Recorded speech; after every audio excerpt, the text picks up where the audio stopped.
হায় আল্লাহ আল্লাহ আল্লাহ দোস্ত তোর এই অবস্থা তোরা না কইছ আমি চাকরি দিতেছি তুই রিক্সা চালান শুরু করে দিছ দাঁড়া মামা। কি রে মামা তুই আবার ভাড়াও দিলি কাহিনীটা কি কত আরে থাম তো, গুলিস্তান থেকে এখানে আসবো, রিক্সা ভাড়া চাই 100 টাকা ভাড়া।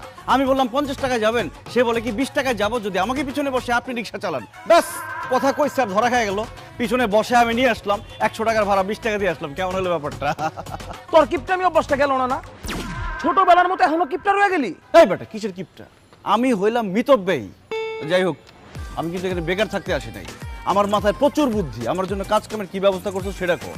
হ্যাঁ ওই খান সাহেবের ফ্যাক্টরিতে তোর লেগে একটা চাকরির ব্যবস্থা করছি বাহ, বেতন কত? 5,000 টাকা হাট বেটা, এই 5,000 টাকা বেতনে চাকরি করার জন্য আমি ঢাকা শহরে আইছি? আমি আইছি ঢাকা শহরে শর্টকাটে বড়লোক হইতে। এই 5,000 টাকা বেতনে চাকরি করলে আমি তো 5 জন্মে বড়লোক হইতে পারবো না।